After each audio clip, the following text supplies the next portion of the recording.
We have 3 people in the waiting room that are members of the public. So just a reminder, Quah, to ask for public comment throughout the night. So we can wait a couple more minutes to start if you like.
Hi, everybody. Welcome to August 11th meeting of the Sustainability Advisory Board.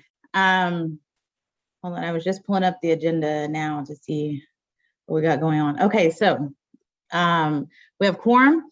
5:32 call the meeting to order.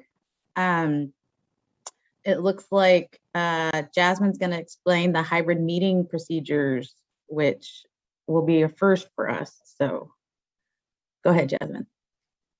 Okay, Jasmine Moore, Sustainability Director. Welcome, everyone. So today we have folks on Zoom, and then we have 2 members that are in the City Commission room with me here. So they will appear on your Zoom as well, I believe. And so there will be opportunities for everyone to communicate. Oh, yep, there we go. So you should see Ben showing up in your Brady Bunch style Zoom window right there. Just as a reminder, please keep yourself muted if you are not speaking so that we can reduce the feedback. Those of us in the commission room are wearing masks. So if anybody has trouble hearing at any moment, just wave your hand or something and we can make sure to speak up a little louder.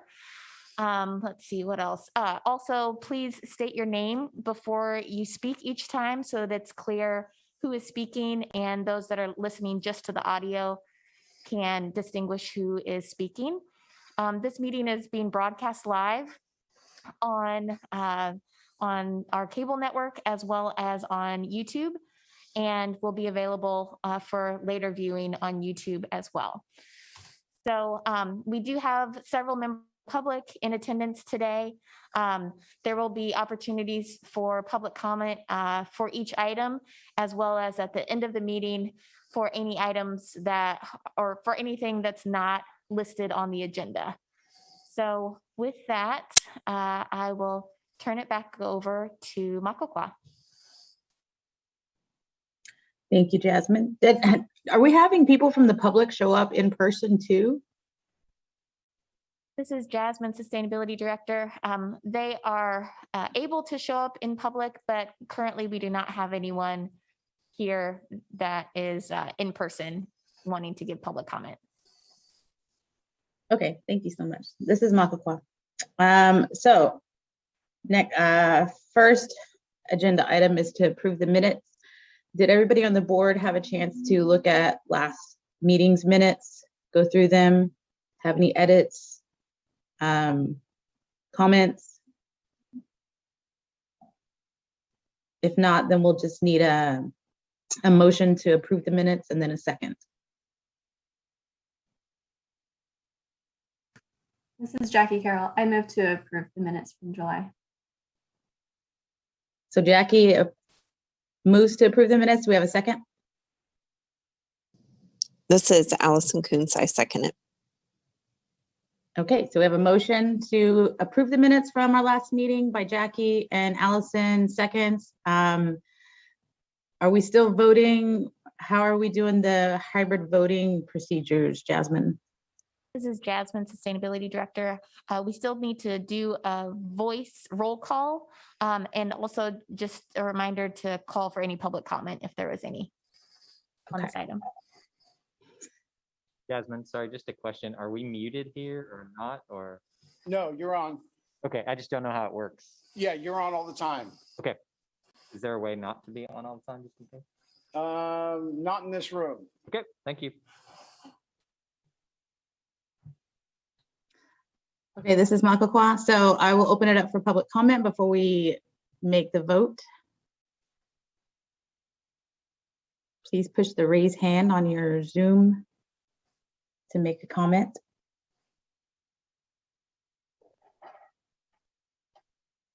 I do not see any raised hands. Okay. So hold on, let me figure out how to do it. Okay. We have, sorry, I'm trying to mix through the names for who's on the board here.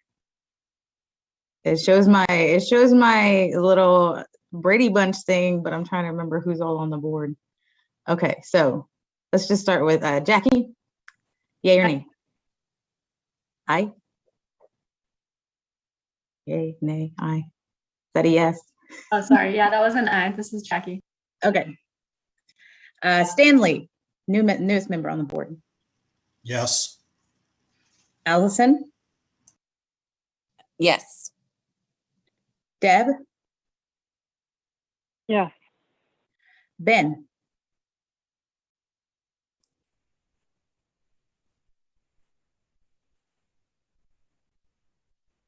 Yes, we didn't hear you, Ben.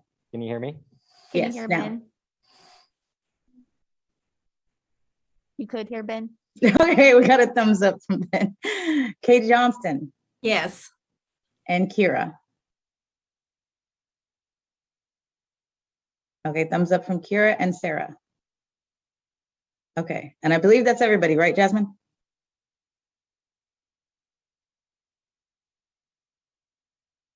Yes. Okay.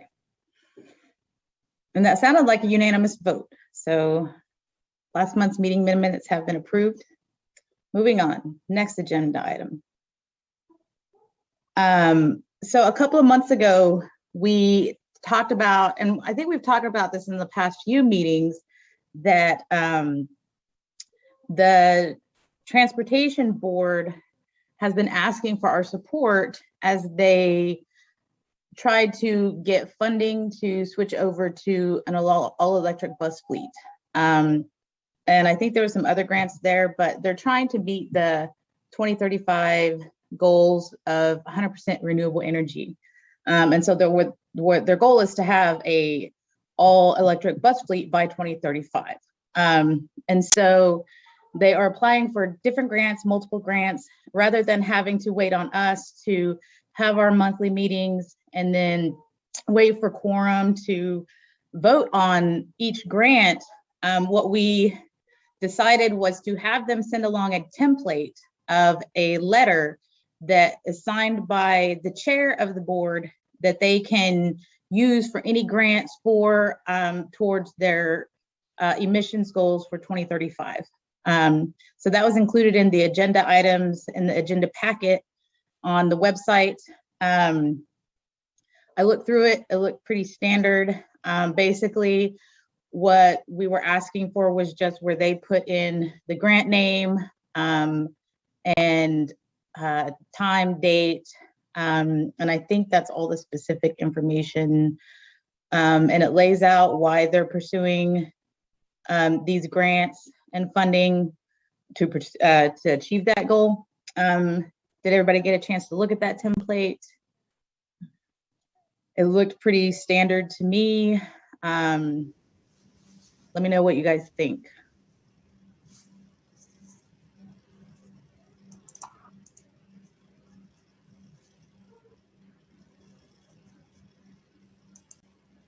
This is Jackie. I didn't see any concerns with it. I would be ready to approve. So this is Stan Rasmussen, and I think it's a fine letter except the last phrase. I think that sounds pretty snarky. Without a trail of smoke coming from tailpipes, to me, I would say something, you know, connecting people to their destinations in a clean and efficient manner. But I think, to me, it just kind of sounds kind of snarky. So I'll support the letter, but I think we could do better. This is Deb Ford. I agree with Stan. The last sentence, I think, could be reworded slightly to be a little bit more professional. This is Kate Johnson, SAB member. I agree with Stan and Deb.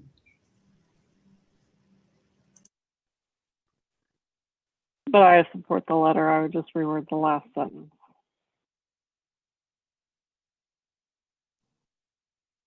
This is Mako Quah. Any other comments on the letter, letter template?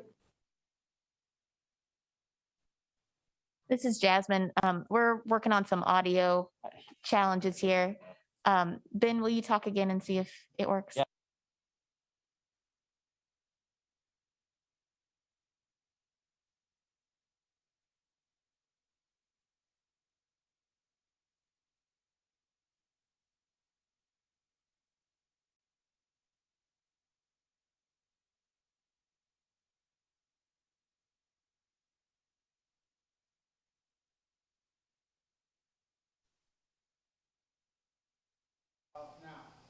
How about now? Okay. Can you hear me now? I don't think so. They're not changing their facial expressions. Okay, hold tight. Just It's all right, I'll type something. Should I type something? The only thing I was gonna ask is if there's a mechanism by which they notify us when they use this letter. I don't know if you want to relay that, Jasmine. Okay, did you hear any of that? Yes. Okay, say it. Oh, I was just asking if there's any way that they notify us when they use this letter. So if they use it, it would be good to know that they're using it for a specific grant purpose, since they'll have it in their drawers. So do we send it every time, or this is Kate Johnson again, or do they just use it when they need it? I thought it was something for us so that we didn't have to approve new language every time. This is Jasmine, Sustainability Director. From what I remember of the discussions in the past, this form letter was designed so that you could approve it tonight if you see fit, and then staff would have it on file so that they could modify it and include it with any future grant applications, so that it wouldn't be necessary to come to you every time, especially because some are time sensitive and you may not be able to get to the board before the deadline. So that was my understanding of the intent of this letter. This is Michael Quah. That was the intent behind putting it on the agenda like this, because they have their grant deadlines. It wasn't efficient for them to keep notifying us every time and getting approval from us, especially with our once a month meetings and quorum. So this was a way to expedite that. But yes, they would be using it as they needed to. However, we can put in the motion that they notify us either before or after, preferably after, so that they don't have to wait to hear feedback from us that may or may not hold up their grant application. Does that make sense, Kate? Yeah, absolutely. And, you could just ask them to send you a copy of the letter that they generate, because it'll be a new date every time they use it. And then you would have a copy of it, or it could be sent to Jasmine for file. This is Michael Quah. That's a good idea, Kate. We can put that in our motion as well. So if the board doesn't have any more comments, I'd like to open this up to public comment before we move on to a motion.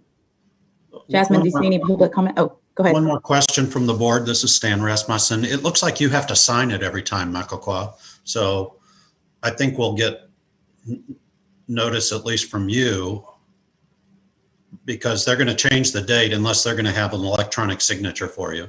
They have an electronic signature. Okay, thank you. No problem. Okay, Jasmine, let's open it up for public comment. Let Jasmine know by raising your hand on Zoom if you'd like to make a comment.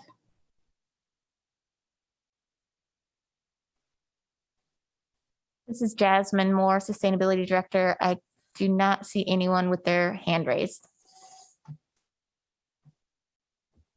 Okay, so if anybody would like to make a motion, including a couple of comments, that would be to reword the last sentence, being more specific about the conservation goals that we're trying to make with not only the emissions goal, but also the point of the electric bus fleet going in there. And then secondly, that they would send us a copy of the letter with the day that they used it for, and any sort of documents that they want to send along with the letter, so that we can have those on file and how it was used.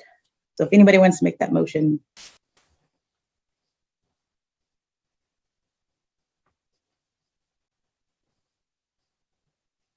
I'll move that the letter be approved with a change in the last sentence to remove the words "without a trail of smoke coming from tailpipes" and replace it with "in a clean and efficient manner." And my motion would also include a request that we be notified when this letter is used, so that we have awareness of what grants are being requested. Okay, we have a motion from Stan that includes the language to be modified with "in a clean, efficient manner" to replace the "without a trail smoke coming from the tailpipes." Do we have a second for that motion? Second, this is Kate Johnson, SAB member. Okay, this is Makakwa. We have a motion, Stanley, and then we have a second, Kay Johnson. So let's go through the list and vote. Jackie. This is Jackie. Aye. Yes. Stanley. Yes. Kay. Yes. Deb. Yes. Ben. Yes. Kira. Sarah. Yes. And I vote yes. So that is unanimous. That was everybody, right? I want to make sure I get everybody. Allison also votes yes. Okay, Alison, yes. I'm Or hiding.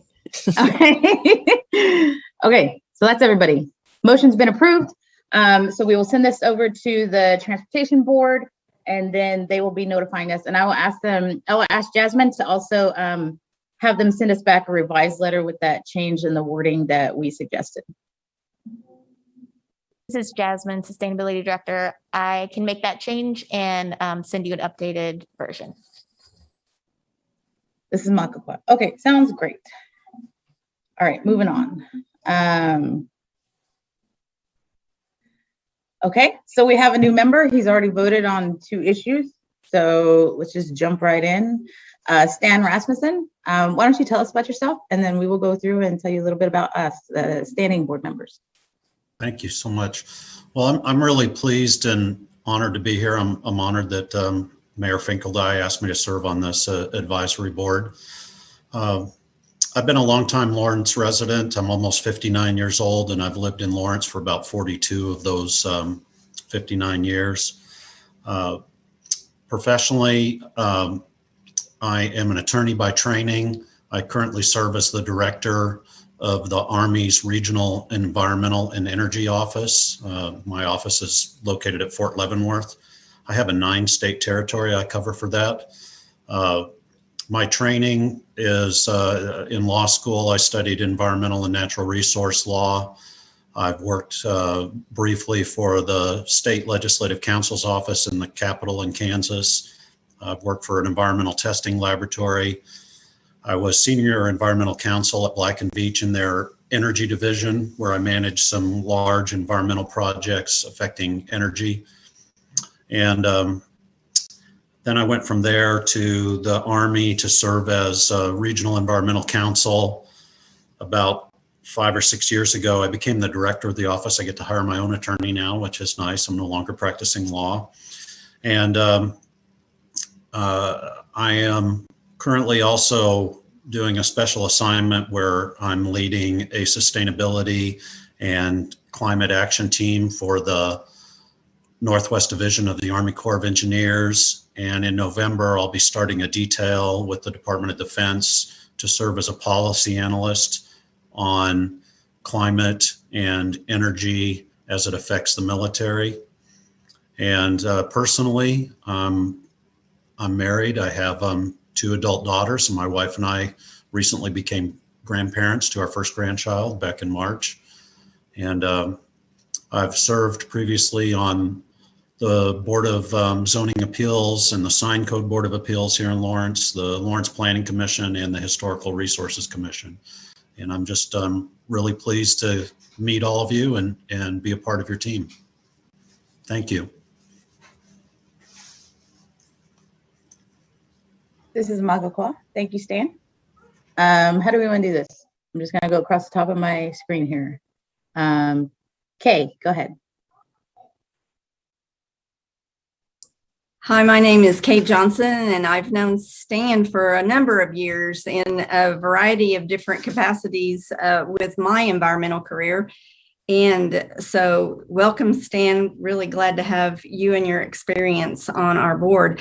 As far as my expertise, and I've been involved in the environmental field since I graduated from college, which we will not go into how many years that is, decades. And I've also had many professional positions as involved in not only private industry work, but I served as the director of environmental services for the city of Wichita almost 10 years. So I've got municipal experience as well as private industry and nonprofit environmental experience in all areas of environmental, including I worked for the original electric utility KG&E almost 10 years as well. So I've got energy and environment experience. So I'm glad that Stan is here to help support all of the,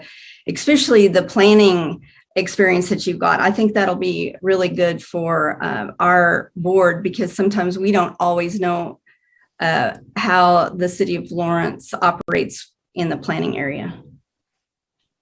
Hey, it's nice to see you. Thanks. This is Quah. Thank you, Kay. And sorry, welcome, Stan. Next is Alison Koonce. Hello, I am Alison Koonce, and I just don't have an impressive resume related to sustainability, but I have a passion for it. I'm excited about it. I want to help out. So I feel like currently my role on the committee is just absorbing and learning from a lot of the experts who are on here, and then helping out how I can, being kind of a resource or helping within those committees. So it's a little bit about me. Thank you, Alison. Next, we have Deb. Hi, I'm Deb Ford, and I know Stan from being my neighbor. I'm an architect.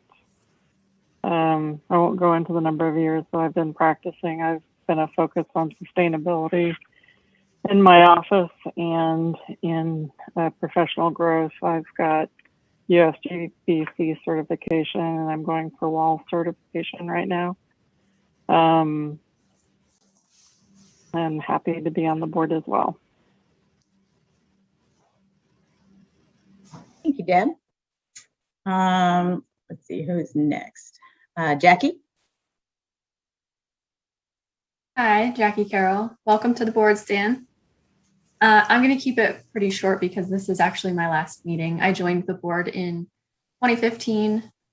Most of my professional experience had been in marketing and sales planning and forecasting, but I'm currently a stay-at-home parent. I've always been passionate about sustainability, and pretty much since grad school would lead green teams wherever I was, professionally or educationally. One of the biggest things I'm proud of with working with this board is my work on the 100% renewable energy goal for the city of Lawrence. And yeah, I'll keep it at that. Thank you so much. Thank you, Jackie. I'm so sad to see you go. I don't know if I've told you that, but I'm again sad about seeing you go. Ben, you're up next. Okay, hi, I'm Ben Sikes. Yeah, I've been on the Sustainability Advisory Board since the beginning of the year. So how many months is that? 8 months now. And I'm a professor and scientist at the Kansas Biological Survey and for the University of Kansas. Most of the work that I do focuses on soils or on plants or on microbes. And I do a lot of stuff in relation to that. For the board, I've been helping Jackie with a weatherization subcommittee, and I've been trying to champion a change to the weed ordinance subcommittee that's focused on rewriting the weed and landscaping ordinances. So yeah, that's what I've been doing with SAB, and I've lived in Lawrence for about 7 years now and have a few different kids that go to different schools here in Lawrence. Thank you, Ben. Kira, you're next. You guys hear me? Can you hear me? I don't know, I can hear you directly. Can you hear me? Can you hear If you did. Kira? It says No. here, mute. Try it again. I don't think of that. Want to be my mic? Oh. What about now? Can you hear me now? Yeah. I'm Kira McPherson. That's very faint.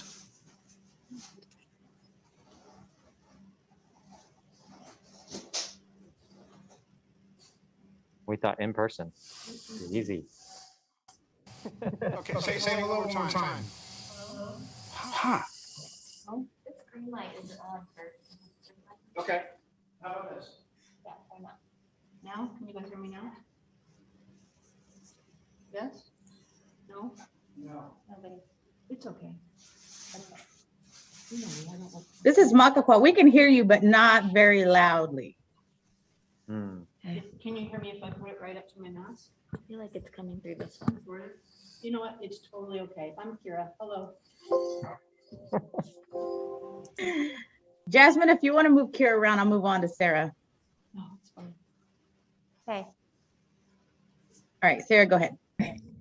Hi, everybody. Hi, Stanley. Nice to meet you. My name is Sarah Chenoweth. I am a KU student. I'm in my second year of the Masters of Public Administration program.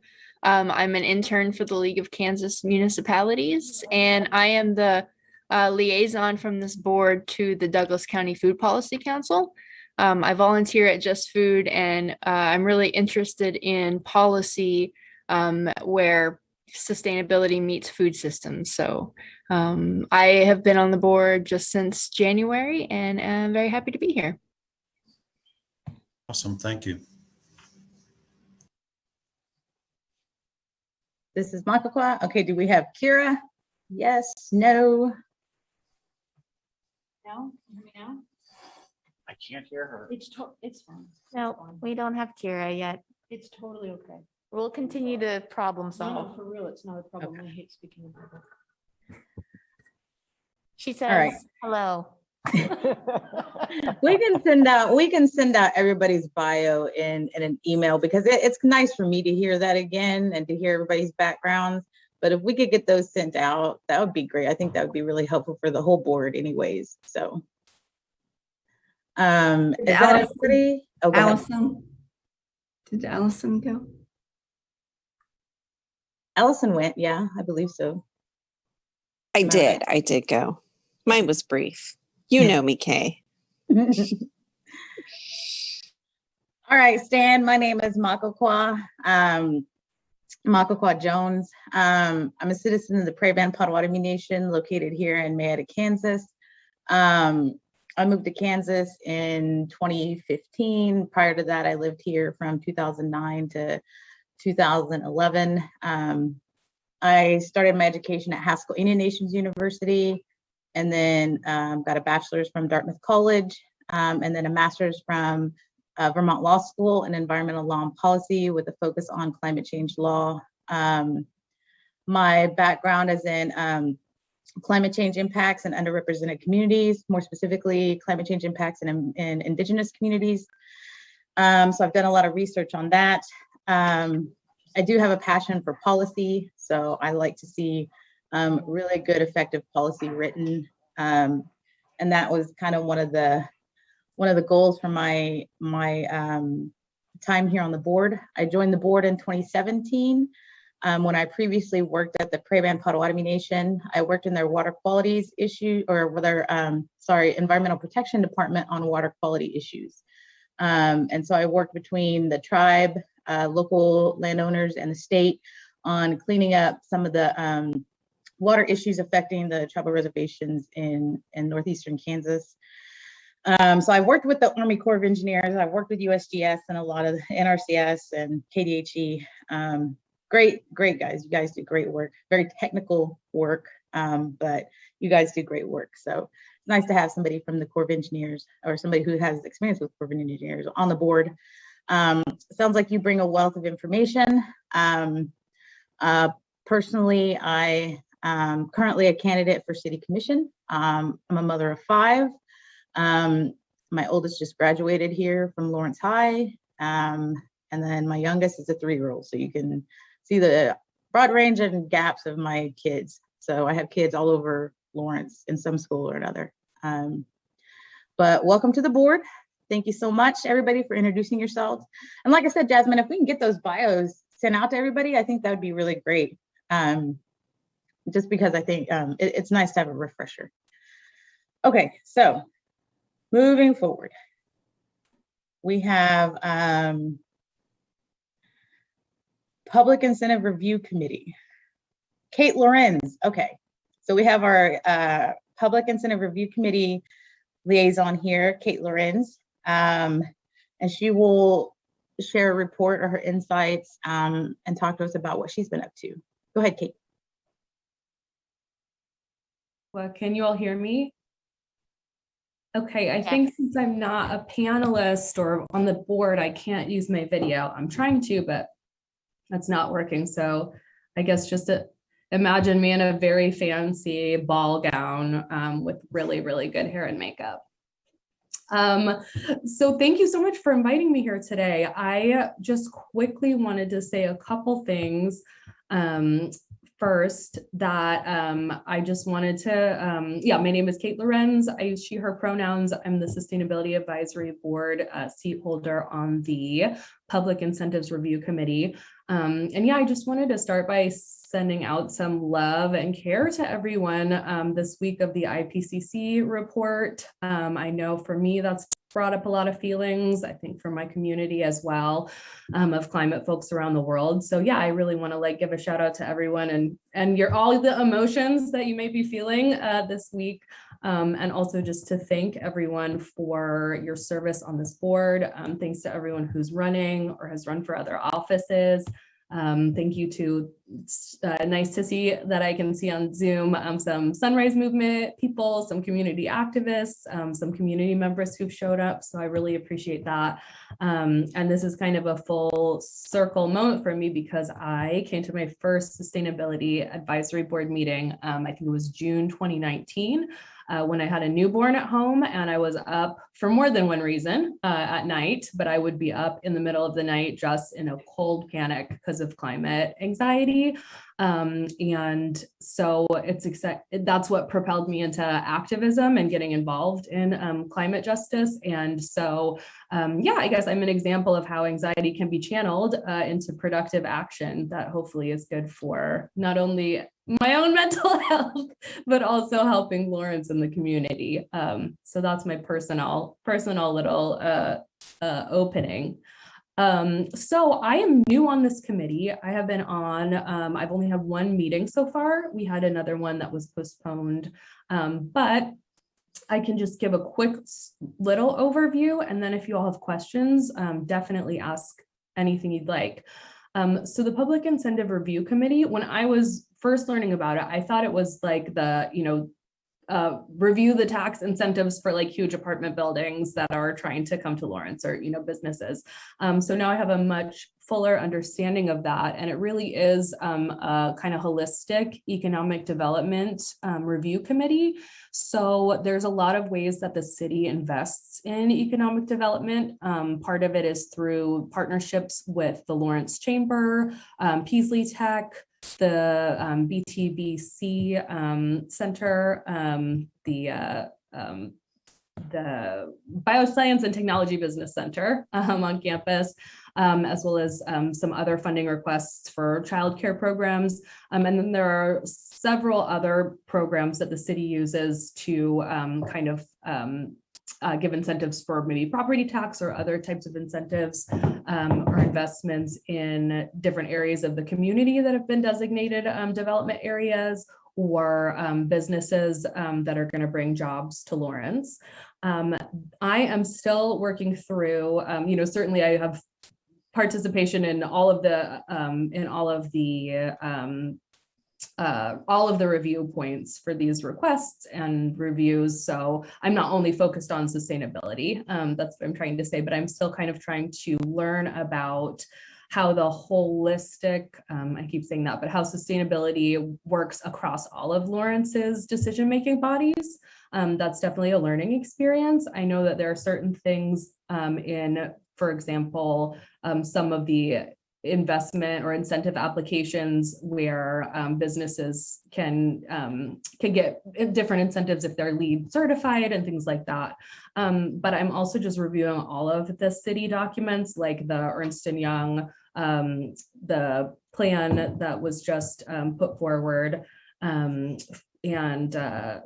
for, let's see, I want to get the right name for it, Economic Development Strategy Recommendations, as well as the Plan 2040 that I know is a reference point. Yeah, I guess I will close by saying that I see environment in those documents as, like, for example, this is the strategic plan. Environment is one of kind of the core values of Lawrenceans, even with regard to economic development. It's really important to the Lawrence community that things be sustainable and protect our environment and climate. Excuse me. I also see in different pockets of documents and plans bits about the environment and climate and environmental protection.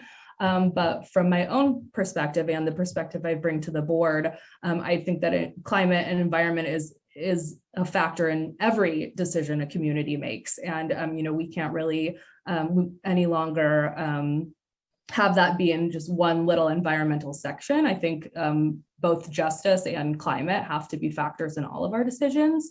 And so, yeah, I think that the strategic plan, did Control F for climate change, and that phrase doesn't even come up.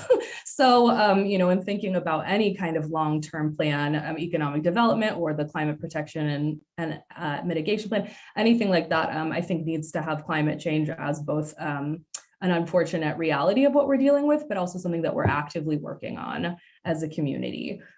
So that's what I got for you at the moment. And yeah, I'd love to hear thoughts that you all have, or things that you've thought worked well in terms of board collaborations. I'm all ears.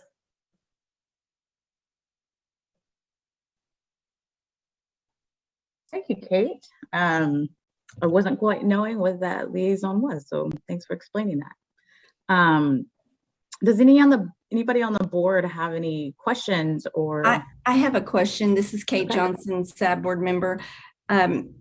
Kate, I happened to catch one of the, probably maybe the only actual meeting that the group had that you were representing us, and really appreciate the comments that you made. I think there were a couple of discussion items. You might mention the 2 or 3 that have come before the group that you've actually voted on, because I thought they were interesting, and I just happened to catch it. I was like going, oh, that is really good. I figured we didn't know who was specifically representing us, but if I had to pick, it would have been picking you because of your comments. But I'm really glad that you're representing us. Would you mind telling the group the couple of items that have been on your agenda so far? Sure, absolutely. And that's very kind. Those comments are very meaningful. This is Kate again. So the meeting that I've had was to review annual budgets and funding requests for those partner organizations. So the BTBC, Lawrence Chamber, Peasley Tech, as well as some childcare funding requests. And yeah, so some of the questions I think that came up for me were just I should back up. So a lot of these were funding requests for support for small business or catalyzing businesses, entrepreneurial investments that people could apply for. And so especially with the chamber and some of the BTBC funding, if my memory serves me. And so one of the things that came up for me and a few of the other board members is more of the sort of justice and equity piece of that. So just wanting to know how, when the community is investing in businesses or business partnerships for economic development, how are we also looking at, who's getting the money, who has access to the money, who has access to apply to the money. As well, I know that the BTBC is a partnership with KU and the city, and I had some questions about just both Haskell and the Native American community in Lawrence, and how those communities were being, just being approached and involved. I know that the Ernst & Young report, I keep saying not just because that's the name that sticks in my head, but that plan pointed out that for economic development, that's sort of the Native American community in Lawrence brings a lot and is unique and is a big draw. It could be a big draw and is a big draw. So just how that's being factored into what Lawrence has uniquely to offer in terms of business and economic development. So I believe those were a lot of my questions. So more came to my mind about just sort of again, this sort of social or equity and justice piece of things. And so I think as more project-based and specific business-based incentive reviews come up, there might be more of an opportunity for questions that are a little more directly tied to some climate and sustainability policy. Thank you. Thank you. Thank you, Kate. This is Quah. Does anybody else have any questions, comments for Kate? I just have a quick question. This is Ben Sikes. Kate, thanks very much for being on the board at PIRC. I guess I just wonder when that board, in your experience, in your limited experience so far, is thinking about a property tax abatement or those kind of things, are there criteria that are already elements of those property tax abatements that have priorities for the city, right? So like, are the governing principles for the city integrated into decisions about property tax abatements or incentivizing things? So that is a great question, and I'm probably going to not be able to give a hugely specific answer at the moment, since those are some of the, I haven't had a full, meeting where we talk about those things. But I know that the criteria, let me just see, I'm scanning my notes for this.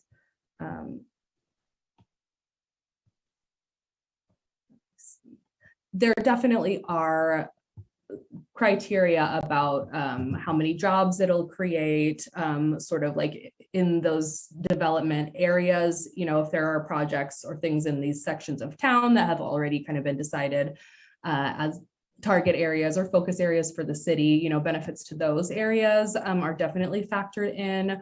I think I mentioned that LEED certification is factored in. They also look at, in terms of job creation, what the salaries are going to look like, what the employment is in terms of part-time, full-time. So I'm probably kind of mixing up a couple of the different programs into my answer. But I know that those are both like regionally specific in Lawrence benefits, and then also benefits toward job creation, job type, salary range. And those are reviewed every year, which will be at the next meeting. So yes, after the next meeting, which hopefully you can tune into, I'll probably be able to have a more eloquent answer to that question. Thanks, Ben. Thank you, Ben. Anybody else have any questions or comments for Kate?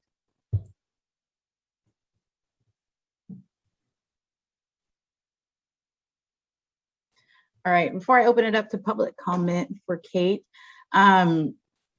this is Michael Quah. Thank you, Kate, so much for serving on this in this capacity. I really appreciate you bringing your expertise to that role and for taking the time to report back to us on what's going on in that committee. I had no idea what was going on in this committee. So thank you so much for that. I do appreciate your comments on the climate change. I don't think it gets talked about enough, just how important climate change is right now. And you said it perfectly when you said it's in every aspect of our lives. And I think that's something that needs to be said more and more and more. So I wanted to thank you for your comments about that. I appreciate you bringing that knowledge and perspective to the committee that you serve on now, and just wish you luck. And thank you so much for stepping up to serve on that committee. Yeah, thank you. So now I wanted to, I guess, Jasmine, turn it over to public comment. This is Jasmine, Sustainability Director. I do not see anyone with their hand raised in the Zoom room. Okay. So next up, we have the subcommittee reports, and we have on the agenda the Weatherization Subcommittee to do a presentation for us. So, and I think Jackie's gonna head that up. So go ahead, Jackie. Thank you. I'll just finish pulling it up here really quick.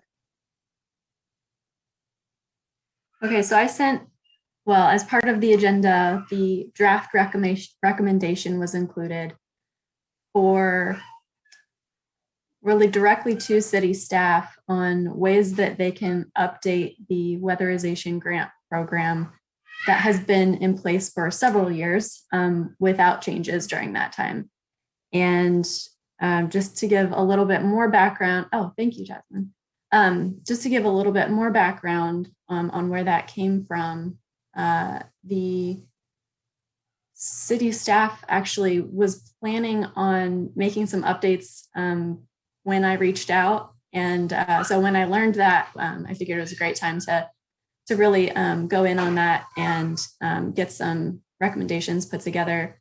as quickly as possible, since they were planning a position hire to help design and implement those changes.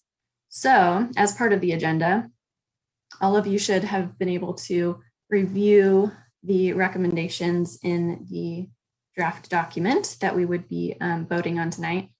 And so I'm not, as I mentioned in my email to board members, I'm not going to go through the entire document tonight. It's only about 9 pages, but I will go over really quickly the summary part of the recommendations. So that would be chapter 2. And I'll just start reading through with any extra comments. So you'll see first up are recommended changes to the weatherization tactics that were included. Previously, there were only a few tactics that were included, and they were applied equally to any house that qualified for the program. So what would be recommended now are several new tactics, including tactics for flood preparation that would address, for Lawrence specifically, one of the biggest impacts of climate change for our area, which are an increased number of severe rainfall events. We've got some water and water heater efficiency tactics, electrification and replacing unsafe HVAC systems. So electrification, just to be specific, would mean if the team found a furnace, for example, to be unsafe, then the recommendation is to replace it with an electric version. And if the system in the home is unable to, if it doesn't have the capacity for that kind of system, then to electrify it. So updating that electrical system in order to have an electric furnace system. So that's the electrification part.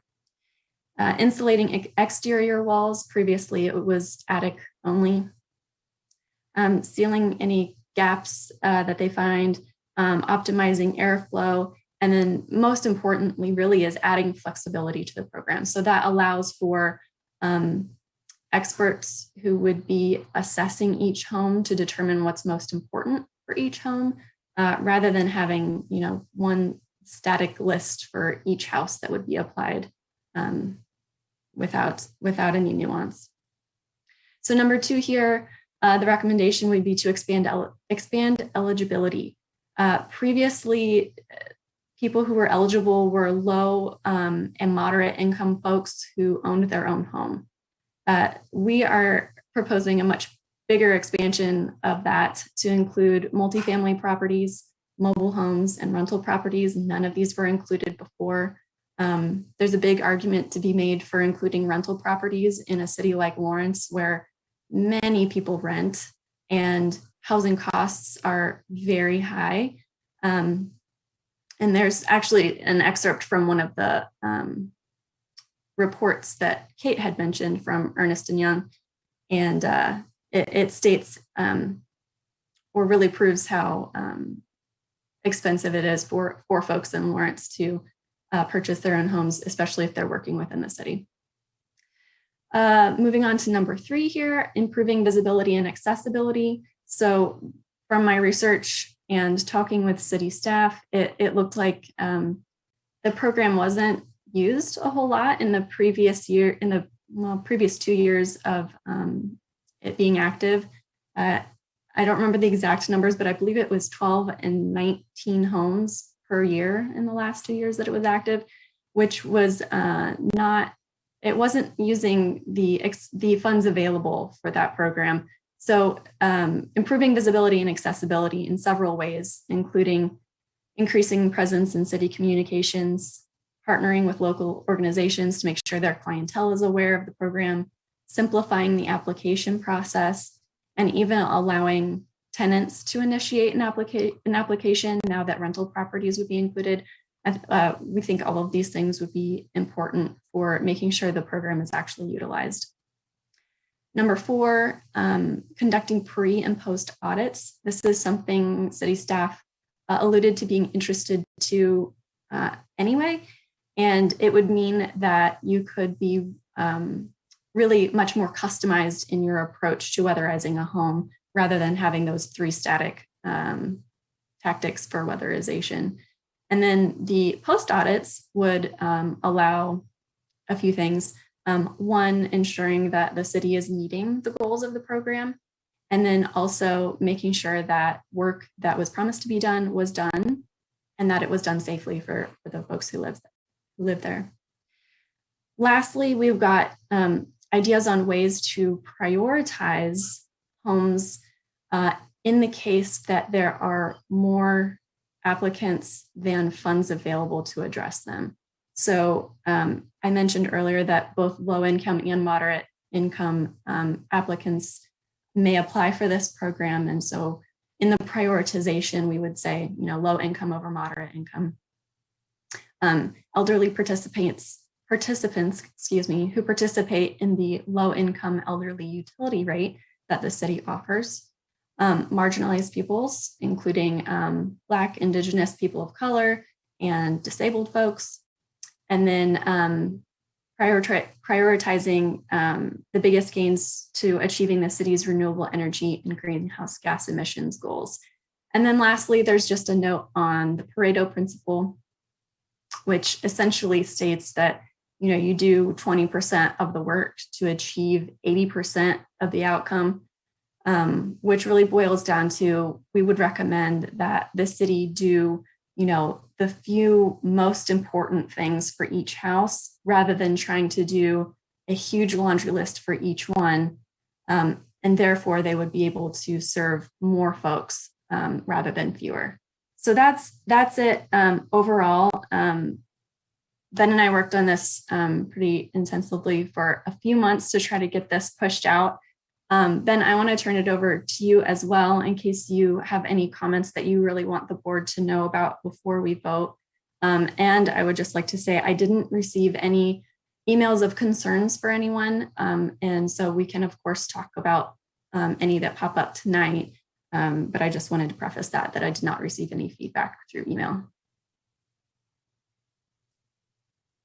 Yeah, thank you, Jackie. I mean, I'm not sure that I have an extraordinary amount to add. I think you did a fantastic job of pulling together the pieces of all of this. I think, we consulted with city staff. We spoke with people that would potentially do audits or do audits like this regularly in Lawrence, and tried to get as broad a base as we could in terms of the people that work in the sphere. And overall, I think, we touched a lot of different points, but the goal is the same, is to try and expand the usage of this weatherization program and have it reach more people that could potentially use it. And also to build in, as we have in some of the things with tenants, ways to protect people that might not own their homes to directly be benefiting from the program.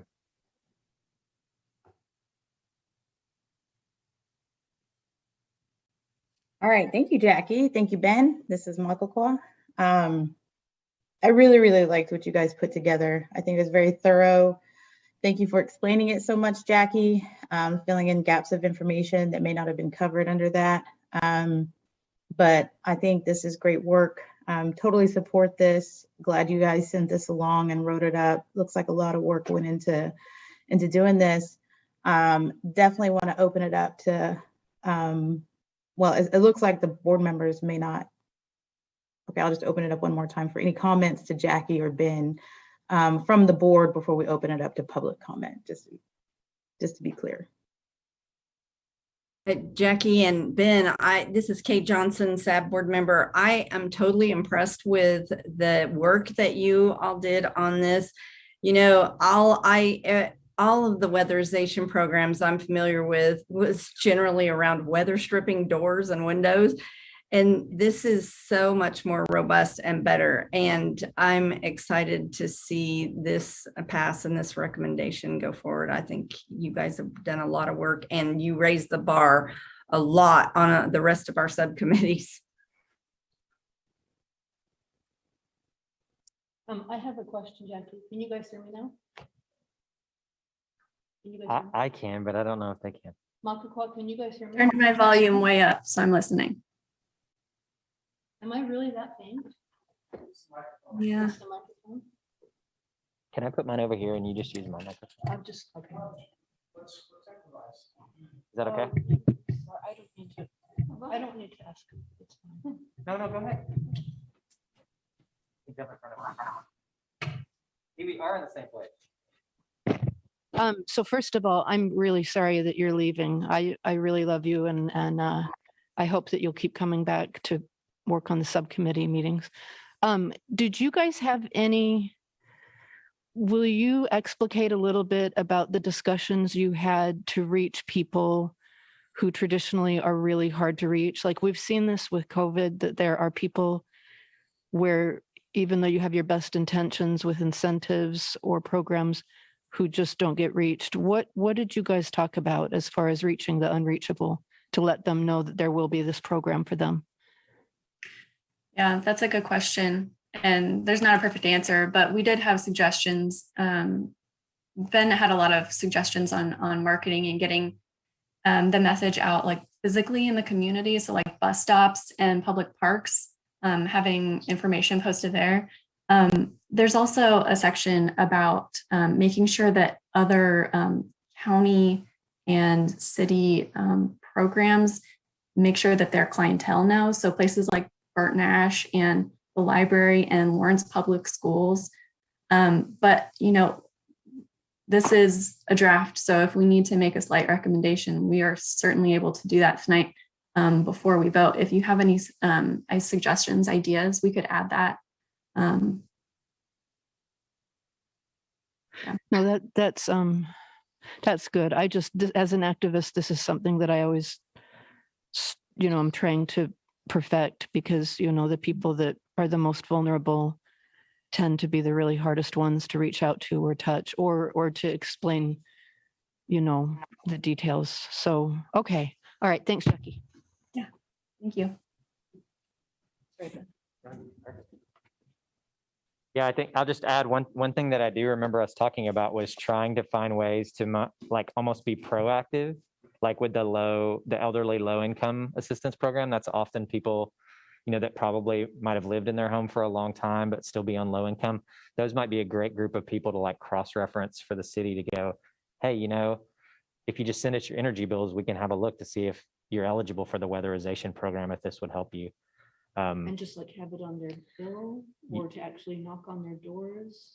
Yeah. Like how do you literally get the information to them? Yeah. Apart from the city of Lawrence bills though, right? That you need, like, you have to see like their Westar bills or their energy bills to have an understanding of like that has to be submitted in these audits and the weatherization stuff. But I think Jackie put it well. We're trying to get, right now, I don't think there's a lot of effort to try and get the word out that this program exists. So putting it in places where people, if it's the community building or out at the Rock Chalk Park or whatever, it's at the sports pavilion, places where people are going to see those kind of things and go, oh, I didn't even know we had one of those programs. And, maybe I can take advantage of it. I agree. If you have other ideas of how to reach these people, I'm all ears. It's such a problem. It's a really big problem, that kind of outreach. Yeah. This is Jasmine, Sustainability Director. I just wanted to add one piece of information related to this recommendation and the next step if you are decide to move forward with this action tonight. So the first thing is that there is not a staff person working on this right now because the position is empty. So if I put the link to the job description in the agenda, if anyone that would be interested in working on this program, the application is open now. So I would, spread the word about that because this work isn't going to happen unless the position gets filled.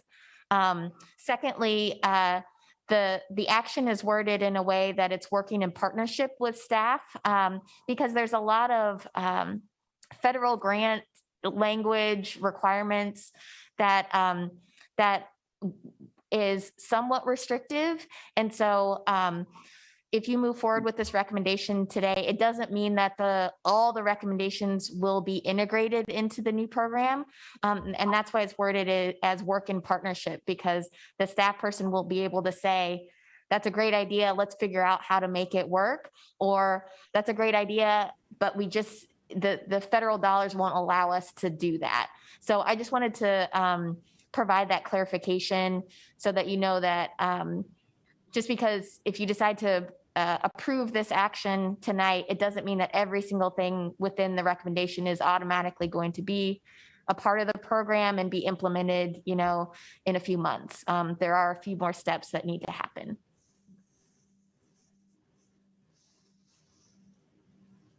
This is Maka Quah. Thank you so much, Jackie.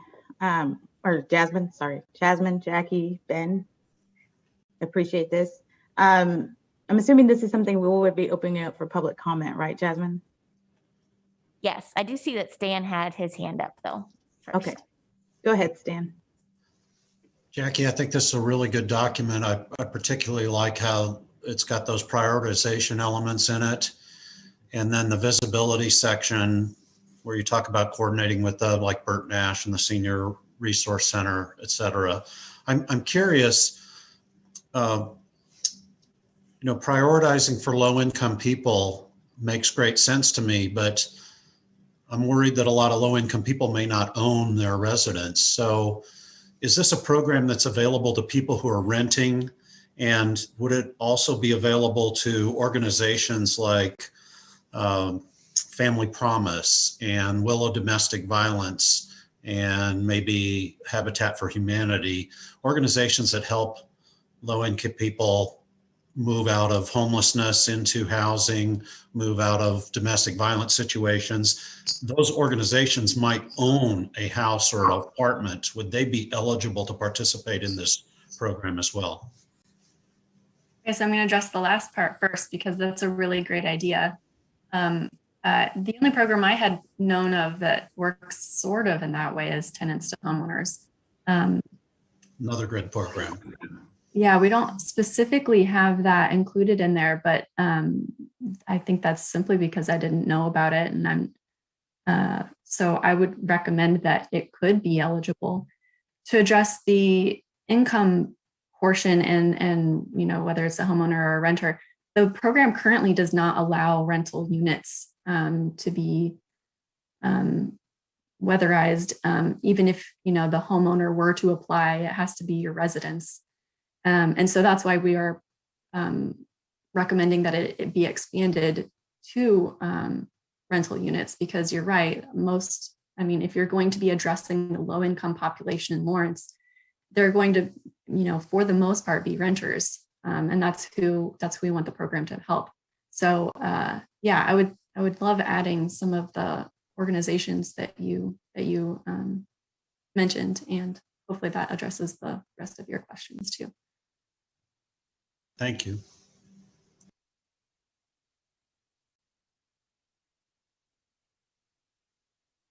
Okay, so public comment period.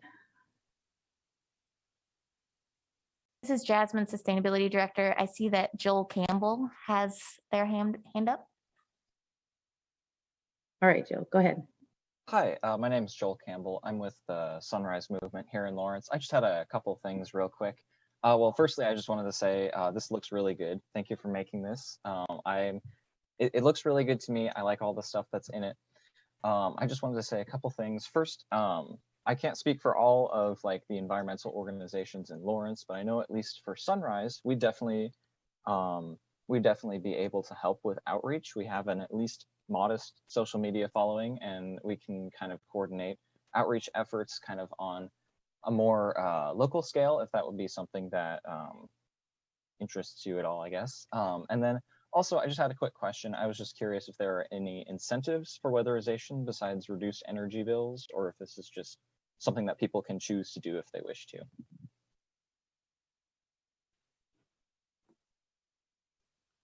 I do not believe there have ever been incentives aside from the effects of the weatherization. For example, there aren't any bonuses. You would potentially get a new furnace system, and obviously you're addressing some big comfort issues with people being in their homes. But aside from that and the savings on utilities, nothing huge comes to mind in terms of incentives.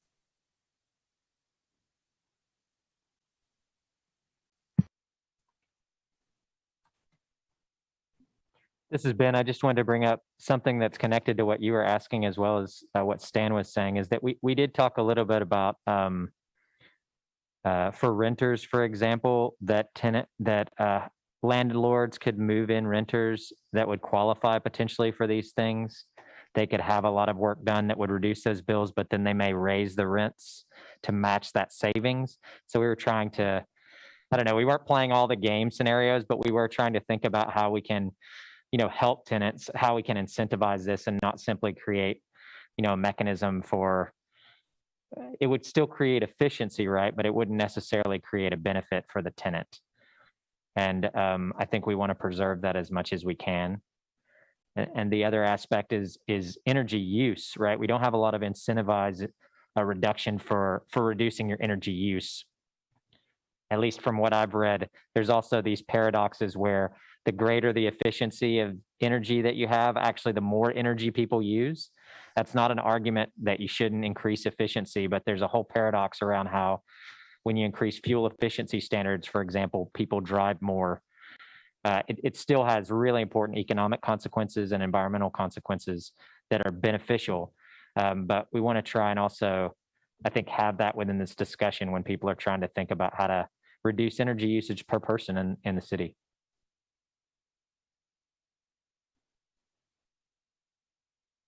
These are all good points. This is Michael Quah. Anybody else have their hand raised, Jasmine? This is Jasmine, Sustainability Director. Michael Allman has his hand up. Okay, go ahead. Hi, good evening. My name is Michael Allman. Speaking for myself tonight. This is a great initiative. I like what I see so far. Particularly, I like that you've included energy audits, pre and post energy audits, so that the program would be data driven. That's really great. Beyond that, unless I'm missing it, I'm not sure. I might have missed it. I'm not seeing much in the way of a financing element in this whole discussion in the plan, because from my experience over the years, when I first bought my house, which was quite the fixer-upper back then, I didn't have a lot of money at the time, and so I went for a lot of the low cost, no cost kind of options, which is what you should start with anyway. And community development, the same department, provided like door seals and window plastic, but they also provided gutters, rain gutters, and all that was for free. However, that wasn't the only part of the program. There were other parts of the program that I don't know if it was just later years or the same time.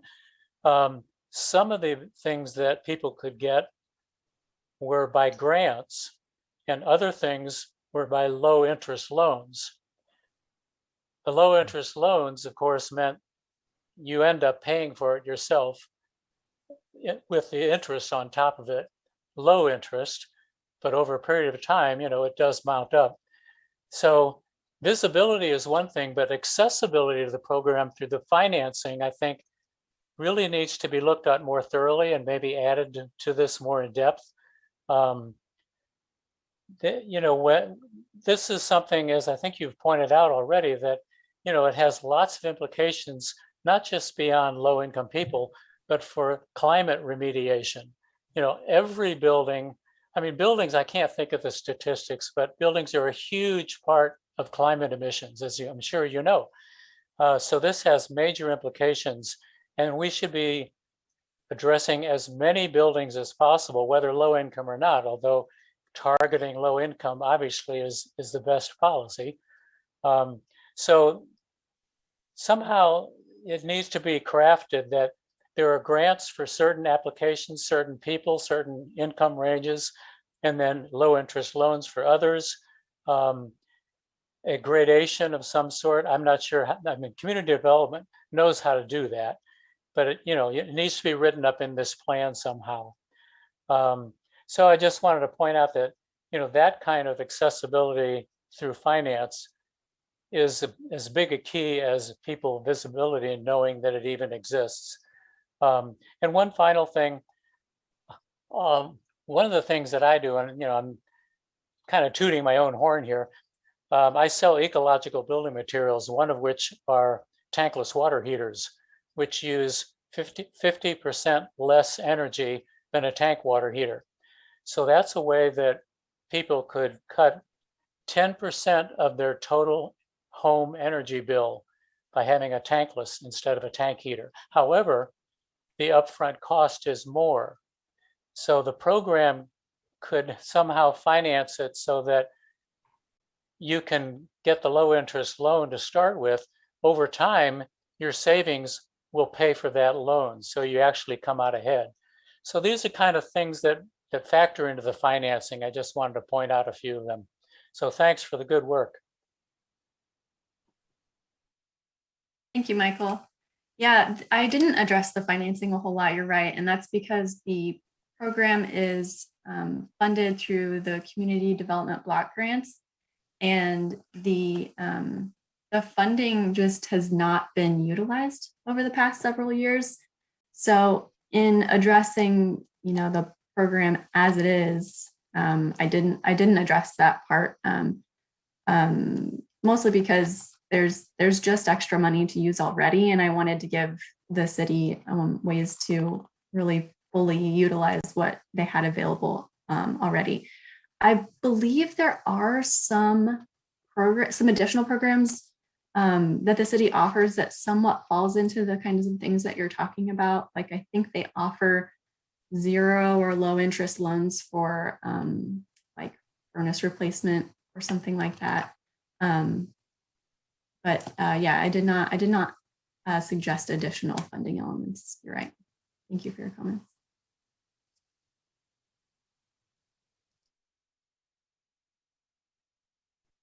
Thank you so much. Jasmine, who's next? Jasmine Moore, Sustainability Director. I do not see anyone else with their hand raised. Just as a reminder, if you're a member of the public and would like to speak on this item, raise your hand in Zoom, or you can turn your camera on in Zoom, and we'll know that you're interested in speaking to this item.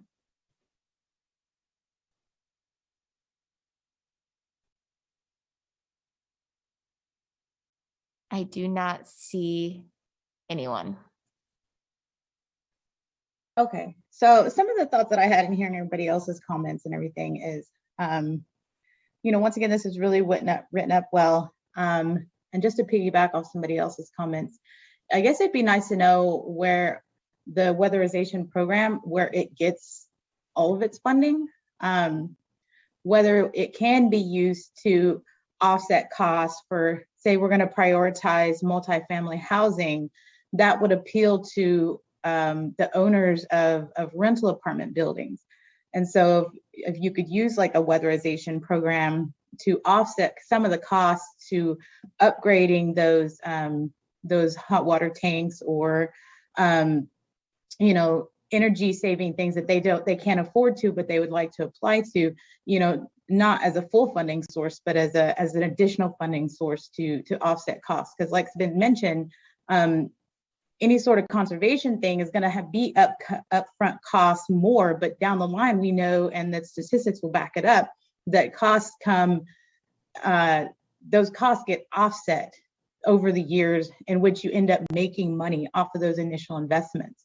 And so I think that that's one way to help prioritize those multifamily housing structures, is to see if we can use this as additional funding to those community development block grants, however that can be used, or how that can be worded in this program to potentially use as a matching funding source, or as an additional funding source, or something like that, of whatever that language might look like, to be able to use this in other ways than standalone funding sources. And that's one way to help that. Outlining, if we're going to make program requirements, maybe putting some language of those outreach components. I hate it when we make program or recommendations and people say, oh, well, we put the word out there, we put it, we posted it up on the internet, And they did no outreach, but laying out those outreach procedures that we would like to see happen. And it's been mentioned, there are many groups in Lawrence that have great networks in the city of Lawrence that could get that word out. Sunrise Movement is one of them. But there's also great places that we can put these things. I know that when we register voters, Checkers is a great way to reach those low-income, underrepresented communities, because that's one place that has a great geographic location, but also a clientele that reaches that low-income, marginalized groups of people that shop there. And so identifying those places and almost, requiring that this kind of outreach happens, just so people don't say, well, we did this and this and nobody applied for this. Well, did you specifically look at the things that were laid out in the requirements or in the recommendations? And I don't want to put more work on you, Jackie or Ben, but some of the recommendations here from the board and the community can maybe look at if they could be included in this as a benefit to holding people's feet to the fire, to do that community engagement piece, to do that community outreach piece. I think that's all the feedback. Did you guys have any more comments, Jackie or Ben?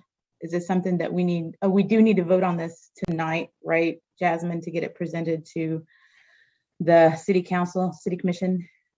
So this is Jasmine, Sustainability Director. So for this item, this does not need to go to City Commission, because it's basically saying that you all will continue to work with staff on this. As Jackie mentioned earlier, the subcommittee's already been in communication with staff.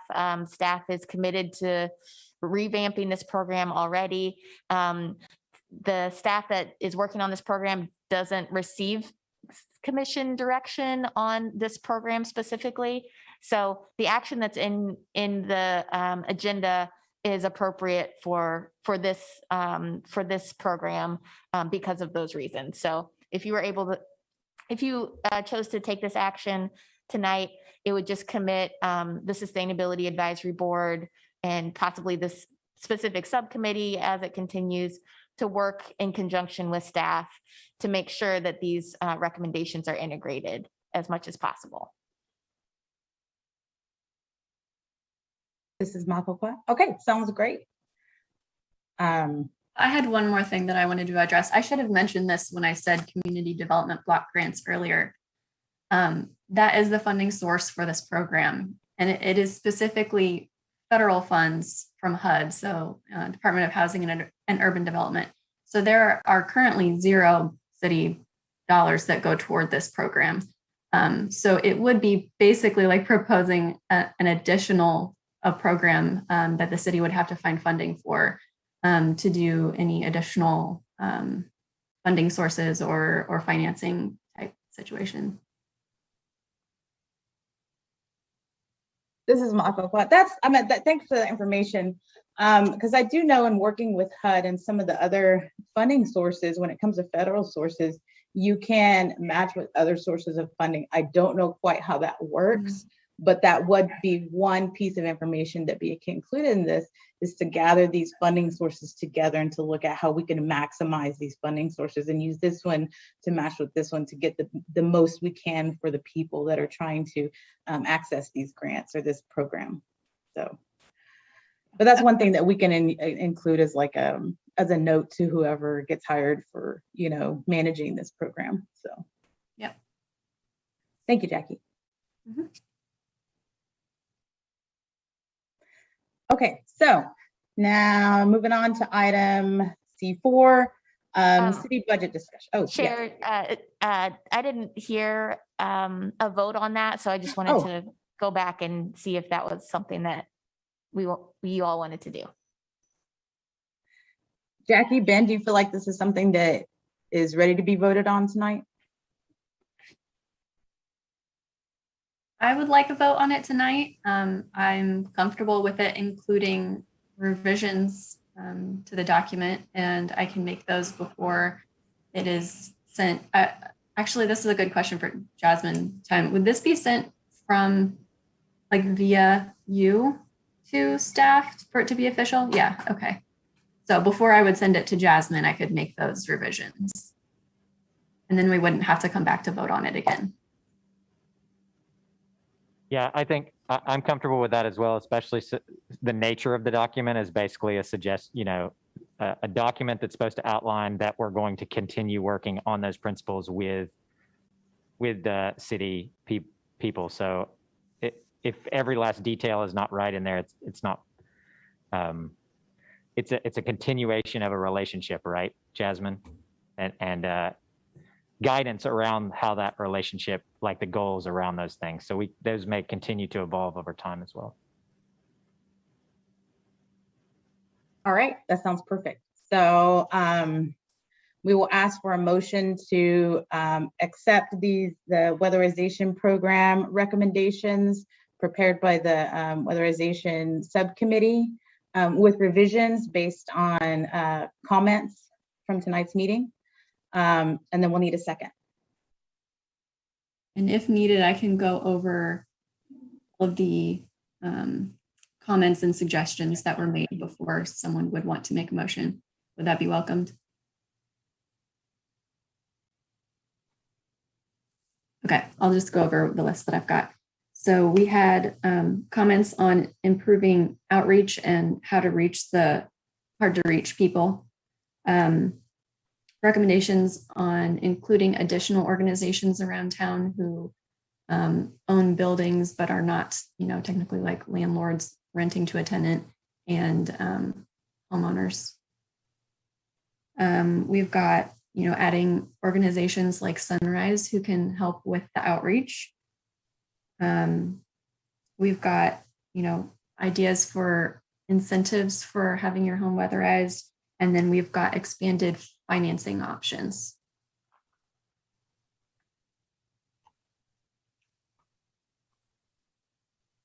Okay, thank you so much, Jackie. Does anybody want to put forth the motion? Once again, that's a motion to accept the recommendations, the weatherization program updates as suggested by the weatherization committee with revisions based on tonight's comments, this evening's comments.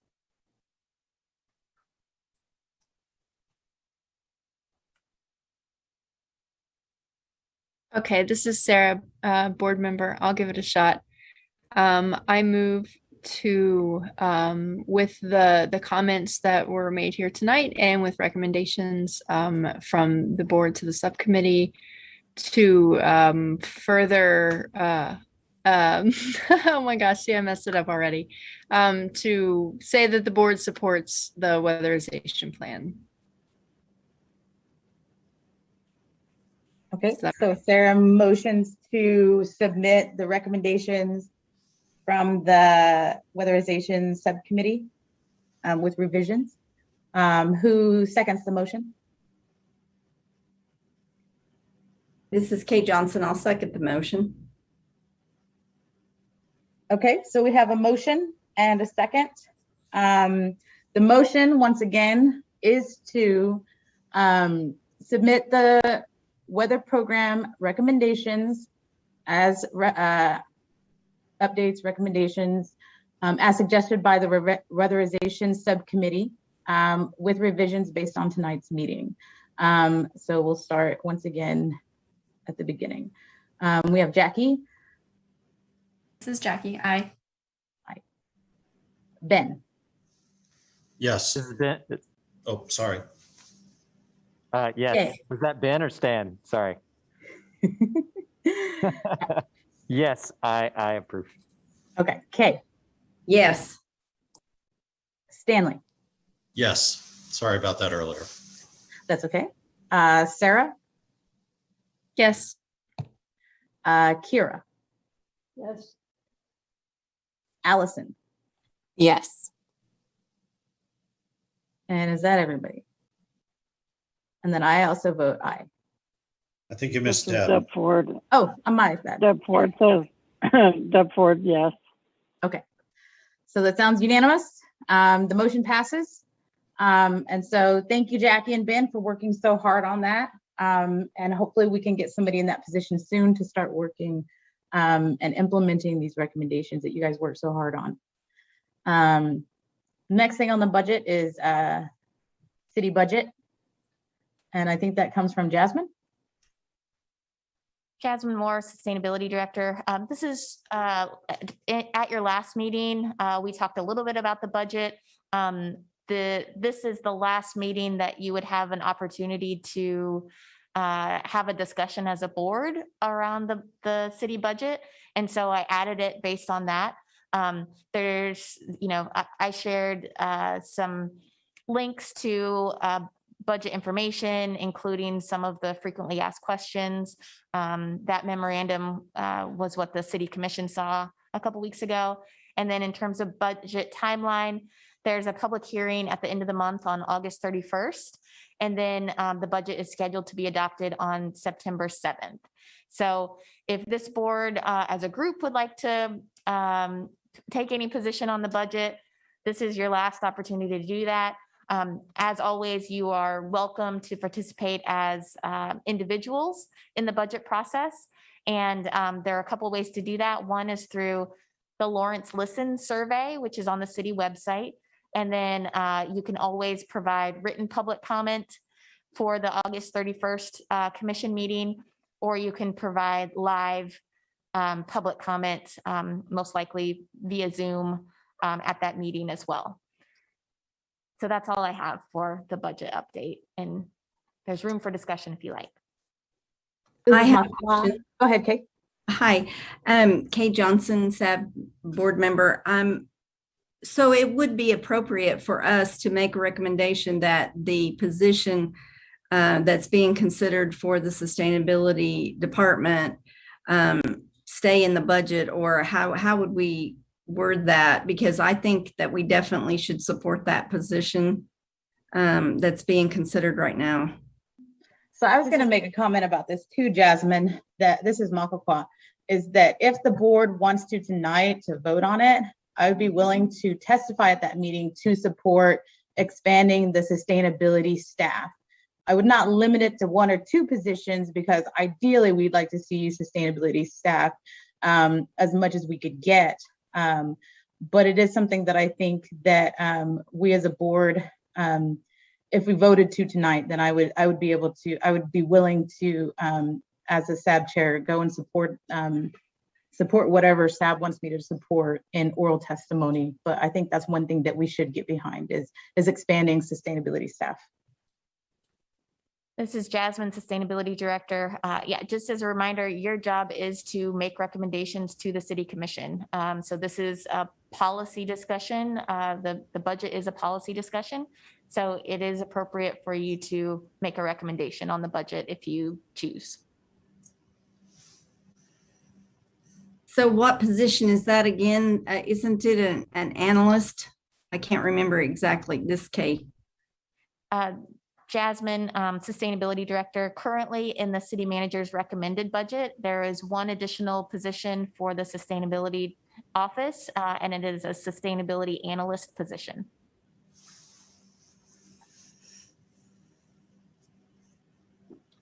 So Jasmine, I think that, sorry. So I think that we definitely should at least support that.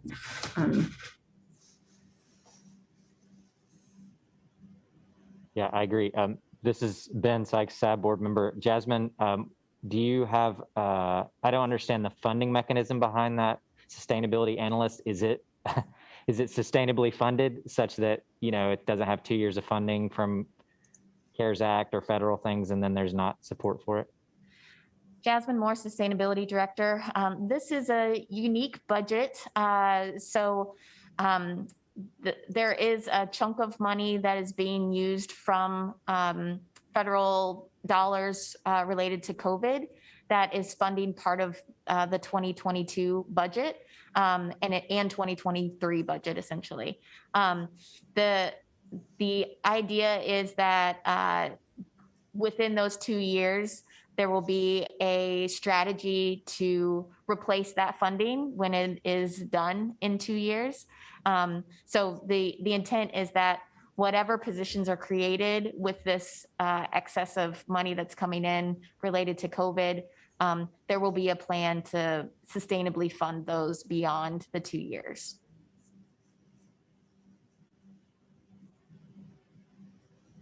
So I don't know specifically if this position is coming from that pot of money, but in general, that is what's going on with the city budget proposal this year. This is Quah. So essentially what we're trying to do is get these positions created and then and get them funded now, and then work with the city and possibly give recommendations for policies that will permanently fund these positions is how I see this. But, you know, we as the SAB board, I mean, that's one of the things that we should be recommending is expanding the City of Lawrence sustainability staff, and then pushing for those staff positions to be permanent.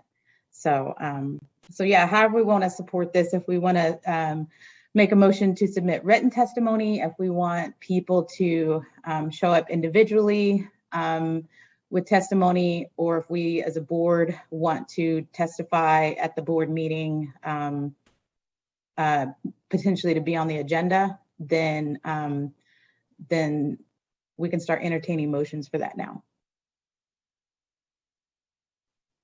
This is Stan Rasmussen. I would make a motion to authorize Quah to represent the Sustainability Advisory Board at the budget hearings and advocate for sustainability staff as a part of the Lawrence budget, and not limit it to just this one sustainability analyst position, but leave it open for one or more staff.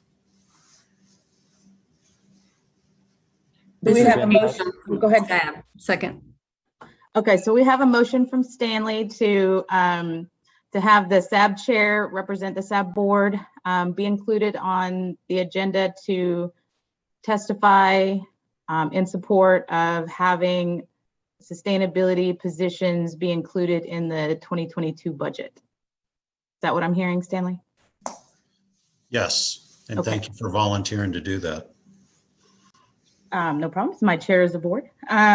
So do we need public comment for this, Jasmine, before we vote on this as a board? Yes. Okay, so let's open it up for public comment. Michael Allman has his hand up. Hi, Michael Allman again. Speaking for Sustainability Action Network.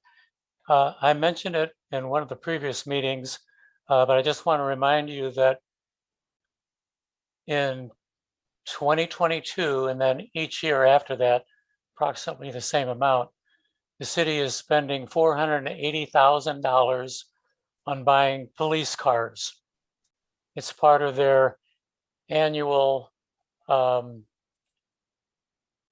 cycle of vehicle replacement. I don't know how many cars they buy for $480,000, but probably 6 or 8. I don't know.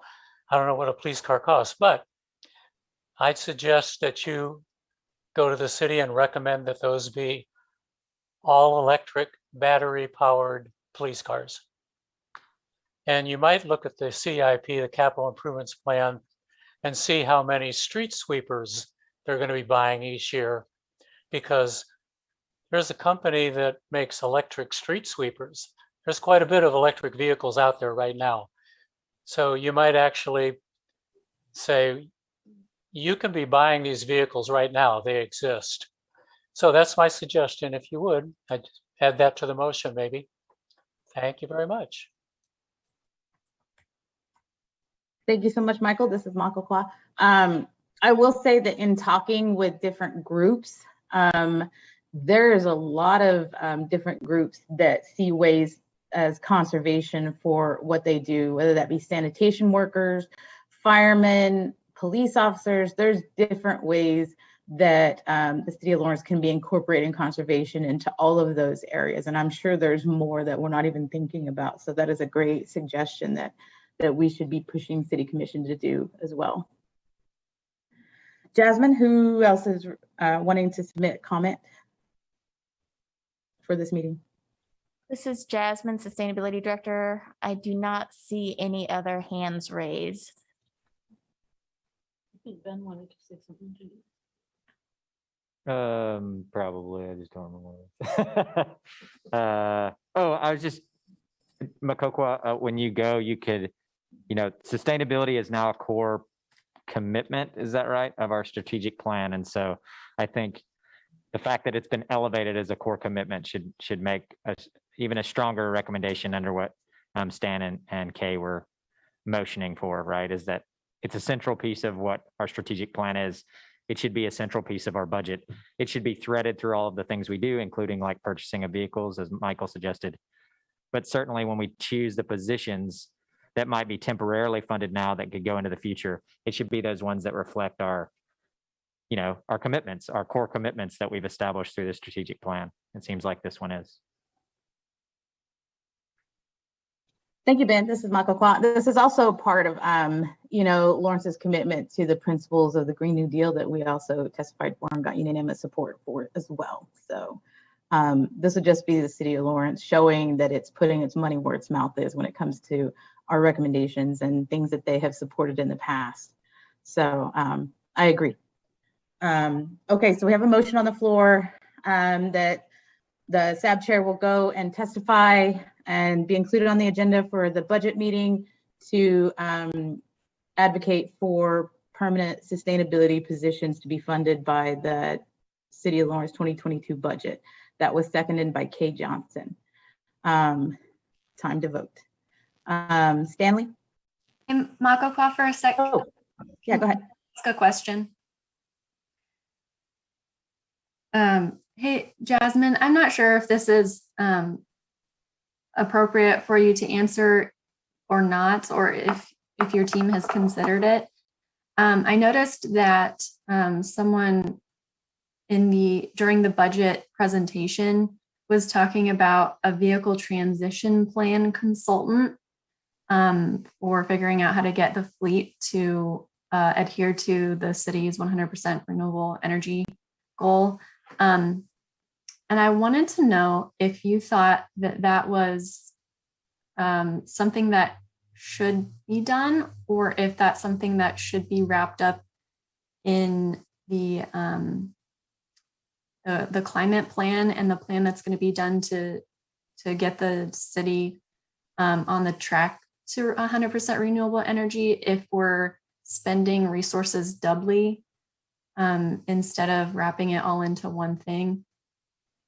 This is Jasmine, Sustainability Director. I think that there are going to be some specific projects that the climate plan just won't be as detailed on. And so I know that like for the transit fleet, for other fleet, there are some like specs that some very specific details that need to go into that we probably won't get into that level of detail in the larger climate plan.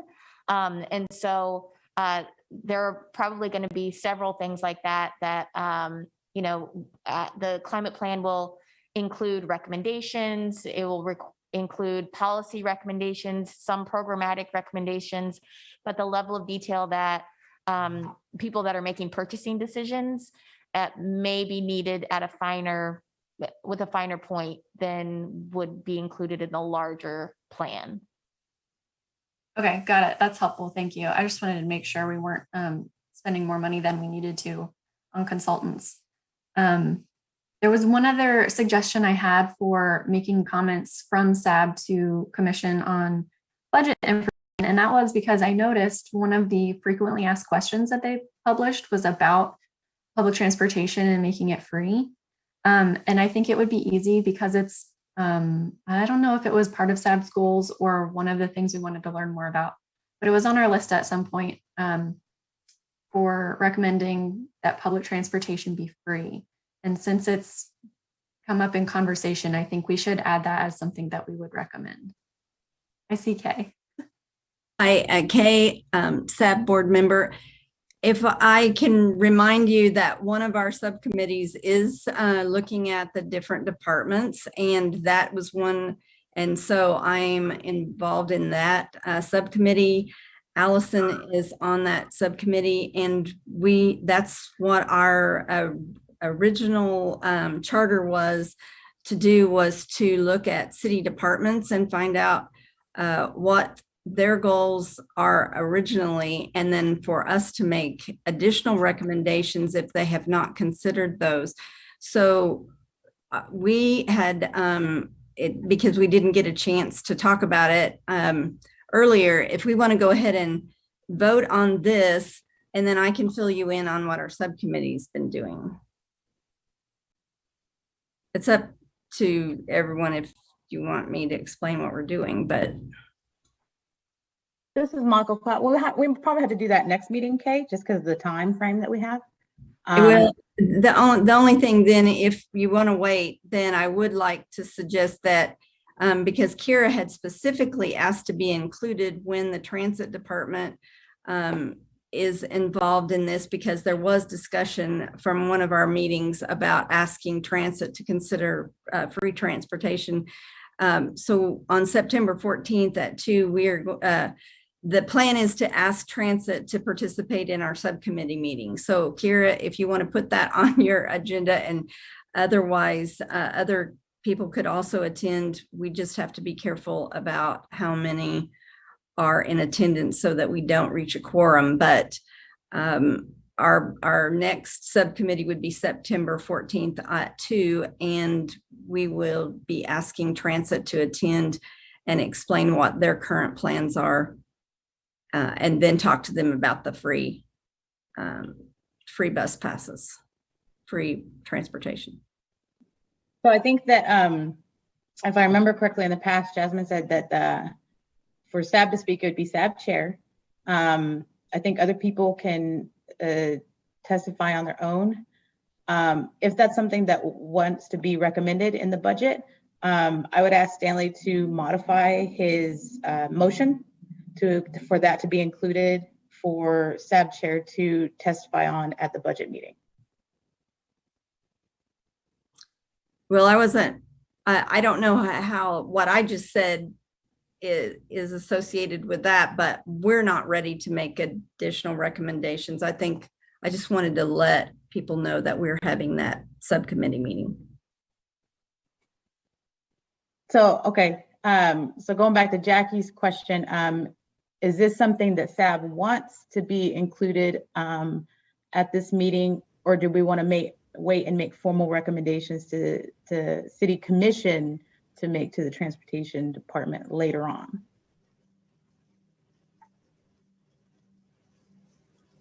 It's a good question. From what I know about reading their frequently asked question answer on that one is they don't have a way to fund the gap that would be created from the fares that they receive currently, especially for this budget year. They are planning like a half of the year to have free public transportation in 2022 or 2023, and then assess from there if they've got funding capabilities to continue it on. So that was why I was proposing just a basic, like, we are in support of, making public transportation free. It's clear that they're not going to be able to make it happen this coming year without like some substantial changes and suggestions. So I'm proposing just a general statement of support within our comments. And if that's not appropriate because it's not for this budget year, that's fine. This is Kay Johnson, SAB board member. I think that personally, I'd rather wait and see what transit has to say, plus understand their financial situation before we make that recommendation, because we need to give them an opportunity to tell us what their plans are. And that's what we plan to do with all of the different departments.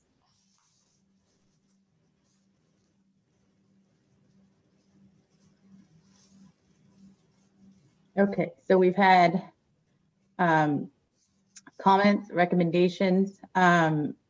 Stan, who made the original motion, did you want to modify your motion, or should we wait for a second motion about this particular budget meeting? Do we want to submit written testimony as a general statement, like Jackie said, or do we want to let the subcommittee continue the work that it's doing? I'm asking this to the whole board.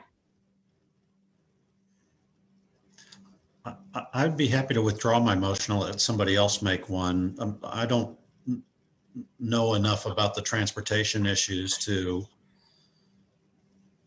figure out if I'm in favor of recommending from this board free public transit. I like the idea, but what would be driving that for us? How did we come to that recommendation? I don't know.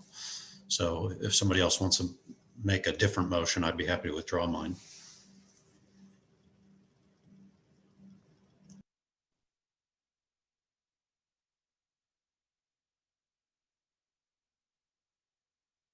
This is Jasmine, Sustainability Director. Just a time check. We have about 5 minutes left before the next meeting comes. This is Deb Ford. I would like to stay with the original motion and let Kay and her subcommittee dive into it a little bit further before we take action, especially if it's something that's not going to be able to happen in the fiscal year. Okay, so we have a suggestion to vote on the original motion that was seconded by Kay. We can put it on future agenda items to revisit bus transportation free fare, also with feedback from the subcommittee. Does that sound like something that everybody on the board would support? Okay, so let's move forward with the motion that's on the floor right now that Stan moved to have SAB Chair testify at the budget hearing on, I don't remember the exact date, but the upcoming budget hearing, budget meeting to advocate for permanently funding sustainability positions in the sustainability office. Kay Johnson seconded, so we'll go through and vote on that now. Stanley. Yes. Kay.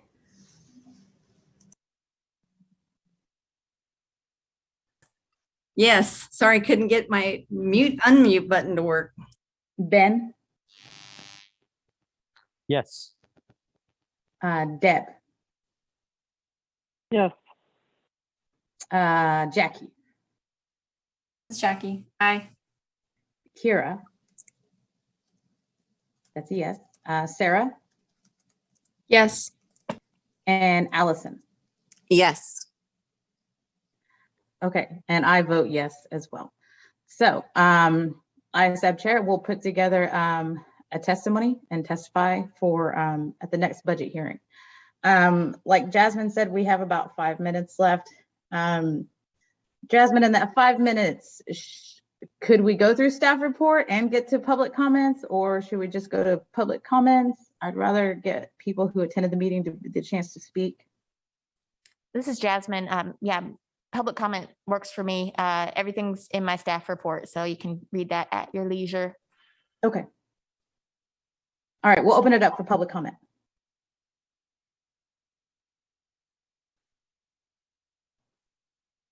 I do not see anyone raising their hand at the moment. Okay, I thought we had more public comments. Okay, we can read read Jasmine's staff report. On the agenda, you can see future agenda items. We have on there to invite the Indigenous Center to a future SAB meeting, look at the role of SAB in the strategic plan. I do recommend that we do this with a fine-tooth comb. Just in some of my meetings with city staff, it's questions that I've asked and wanted to be able to reference in the strategic plan. And so for us to be able to have that knowledge of where it's at, what it says, I think that that's something that would really benefit our board. A SAB policy recommendation, status update for single-use bags and solar-ready development.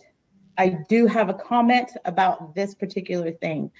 In some of my talks with the city staff, one of the things that we've experienced in the past as a SAB board is to make recommendations to the city commission, have them support our recommendations into an ordinance, and then have the Kansas legislature come and pass legislation that would essentially overrule what the city of Lawrence was to do. They call that home rule. Or, you know, the city would have home rule over the state, but state legislation supersedes home rule. So, but one of the things that I also asked was about our 2035 renewable energy goals. And they stated that because those were just goals, that was not necessarily an ordinance. It was not enforceable, but yet we can see as a board that these recommendations and our goals have guided city staff into making action changes within the city governing. So with that in mind, one of the things that I would like to focus on, especially with something like the single-use plastic bags, is to focus on making goals or resolution, something that's not enforceable, yes, but it's also something that the Kansas legislature can't come along and supersede with its own legislation. It could just be goals or things to work towards within the city of Lawrence that we could get city commission behind. And that would also be something that they could get behind without it being something that could be charged a tax or a fee or anything like that, which has kind of tripped up this issue in the past. So I would urge the board to think about it in terms of that. That's just my suggestion from a policy background, something that we could be recommending the city commission on. And then in some of our future recommendations, if there is something controversial like that, I would just see us being more effective if we're getting tripped up with not getting ordinances passed, then we could start recommending goals or resolutions, things that we can, you know, push for the city commission to get behind that may not have the teeth of an ordinance, but it's also something that can't be come along and toppled over by the state of Kansas, if you know what I mean. So that's just an idea I had, especially for the single-use bags issue, because that is a controversial issue, and it is something that the other states have made their own legislation on that supersedes what cities have wanted to do. And so if we look at it in terms of a goal or resolution, something that we're not going to charge the fee or tax on, but that we could look at in the future once that becomes some sort of like practice in the city of Lawrence, and it works, then we can make the case that this has worked in the city of Lawrence, this has saved us this much money, this has cut down on this much pollution, whatever the issue that we want to use that with, then we can say to the state of Kansas, this actually works. And so later on, we could turn it into an ordinance. But you know, with ordinances, they have to stand up into a court of law. And so that's what you always want to with an ordinance is to have something that under scrutiny, it's going to still stand up. And so that's why I make that recommendation. And so that's just what I wanted to say about those future agenda items. This is Jasmine, Sustainability Director. I know there's probably lots of discussion that needs to happen on this. Unfortunately, we are out of time and we have the next meeting coming in. So I'm going to need to end the meeting here. Okay. Thanks, Thank you, everybody, everyone. for coming. Thank you, public, for bringing your comments, and look forward to the next meeting. Thank you.